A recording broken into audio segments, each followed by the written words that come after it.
നമ്മൾ ഇതേമാതിരി ഒരു ദിവസം പോകൂലേ?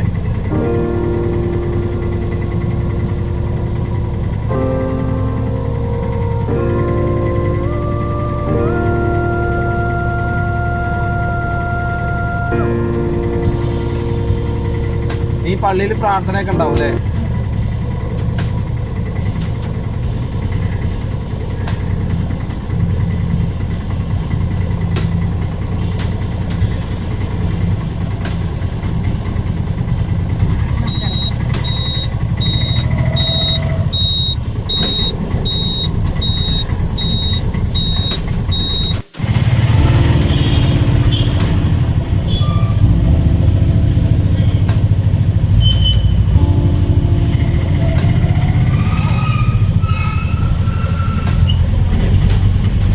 നാളെ നല്ലൊരു ദിവസമാവട്ടെ എല്ലാവർക്കും.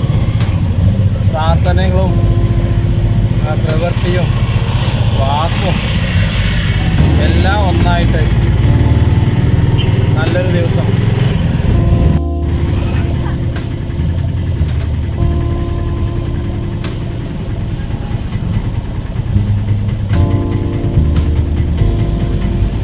നീ എങ്ങോട്ടാണ്?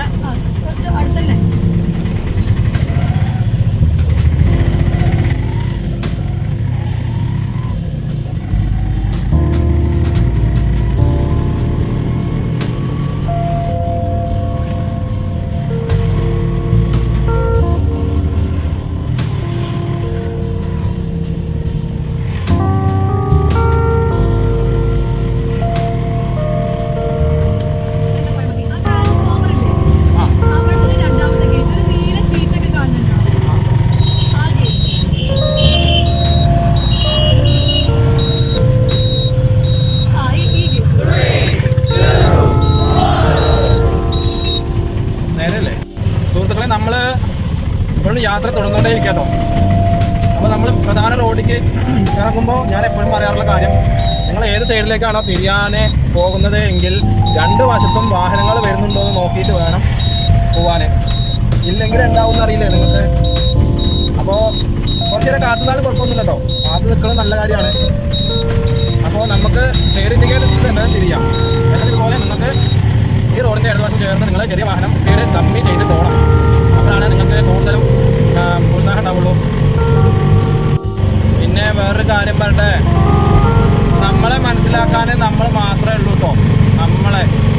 എന്നെ മനസ്സിലാക്കാൻ ഞാൻ മാത്രമേ ഉള്ളൂ. അതേപോലെ നിങ്ങളെ മനസ്സിലാക്കാൻ നിങ്ങൾ മാത്രമേ ഉള്ളൂ ഭൂമിയിൽ. അല്ലാതെ നിങ്ങളെ ആരും വേറെ ഒരാൾ മനസ്സിലാക്കില്ല, ഒരു വ്യക്തി പോലും മനസ്സിലാക്കില്ല എന്ന് ഞാൻ പറയുന്നു.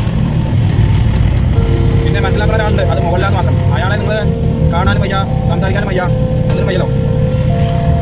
ഇത് ഞാനിപ്പോൾ മുന്നേ ഒരു വീഡിയോ കണ്ടിട്ടുണ്ടാവും, കാര്യം പറഞ്ഞിട്ടുണ്ടായിരുന്നു. അത് എന്താ ചെയ്യില്ല കേട്ടോ, ആരും ചെയ്യില്ല. എനിക്ക് ഇവിടുന്ന് നോക്കിക്കഴിഞ്ഞാൽ നല്ല വ്യൂ പോയിൻ്റാണ്, അടിപൊളി, കാണാൻ നല്ല രസമാണ്. ഞാൻ ഒരു ദിവസം കാണിച്ചു തരാം നിങ്ങൾക്ക്. വരുന്നൊക്കെ കാണാൻ എന്ത് ഭംഗിയാണ്. ശരിക്കും ഡ്രൈവിങ് ആസ്വദിച്ച് വേണം പോകാൻ. അപ്പോഴാണ് നിങ്ങൾക്ക് കൂടുതലും നെഹി എന്ത് രസാലേ. ശരിക്കും ഈ തൊട്ടമല എന്ന് പറഞ്ഞതൊരു വല്ലാത്ത സംഭവം തന്നെയാണ്. അപ്പോൾ നമ്മൾ പരമാവധി ഡ്രൈവിങ് ആസ്വദിച്ച് പോവുകയാണെങ്കിൽ മാത്രം നമുക്ക് കൂടുതൽ പെർഫെക്റ്റ് ആയിട്ടേ നമുക്ക് കാണാൻ കഴിയുള്ളൂ. ഇന്ന് വൈകുന്നേരത്ത് ഒരു മരണ വീട്ടിൽ പോകണ്ടായി. അപ്പോൾ അവിടെ കണ്ടതെന്താ വെച്ച് കഴിഞ്ഞാൽ, ഒരാൾ മാത്രം ഒറ്റയ്ക്ക് ഇരുന്നിട്ട് സങ്കടപ്പെടുകയാണ്. ബാക്കിയുള്ളവരൊക്കെ മൊബൈലിലാണ്. ഈ ഒരാൾ സങ്കടപ്പെടുന്ന ആരറിയോ? ആ മരിച്ച വ്യക്തി തന്നെ, ആ മരിച്ച വ്യക്തിയുടെ ആത്മാവ് തന്നെ. ഞാൻ കണ്ടിട്ടൊന്നുമില്ല, പക്ഷേ പണ്ടൊക്കെ ഓരോ വീട്ടിലും മരിച്ച് കഴിഞ്ഞാൽ ആ വീട്ടിൽ അല്ലെങ്കിൽ ആ കുടുംബത്തിൽ ആ ബന്ധുക്കാർ എല്ലാവരും ഒരുപോലെയാണ് ആ ദുഃഖത്തിൽ പങ്കുചേർന്നിട്ടുള്ളത്, കൊണ്ടിരുന്നതും. ഇപ്പോൾ അങ്ങനെയല്ല കേട്ടോ. ഇപ്പോൾ ഒരു വ്യക്തി മരിച്ചു എന്നുണ്ടെങ്കിൽ അതുവരെ ആരും ഉണ്ടാവില്ല. അയാൾ എങ്ങനെയാണ് ജീവിക്കണേ, സുഖമാണോ, സന്തോഷത്തിലാണോ, നിനക്ക് വിഷമം വല്ലതും ഉണ്ടോ, ജീവിതത്തിൽ എന്തെങ്കിലും ഞങ്ങൾ സഹായിക്കണോ, അങ്ങനെ ഒന്നൊരു ചോദ്യം ചോദിക്കുന്നവരുണ്ട്. രണ്ട് തരത്തിലുള്ള ആൾക്കാരുണ്ട്, ഇല്ലാന്നുണ്ട്. പക്ഷെ കൂടുതലും മരിച്ചു കഴിഞ്ഞാലാണ് ആളുകൾ കൂടുക. അപ്പോൾ മരിച്ചെന്ന് ചങ്ങായി. അപ്പോൾ പിന്നെ ഇതിലിപ്പോൾ എന്താണെന്ന് പറയാനുള്ളത് വെച്ച് കഴിഞ്ഞാൽ, പണ്ടത്തെ ആ മനസ്സിൻ്റെ നന്മ, നമ്മളിലെ നന്മ പോയിരിക്കുകയാണ് ഇപ്പോൾ, ശരിക്കും നഷ്ടപ്പെട്ടു. ആർക്കോ വേണ്ടിയിട്ടാണെന്ന്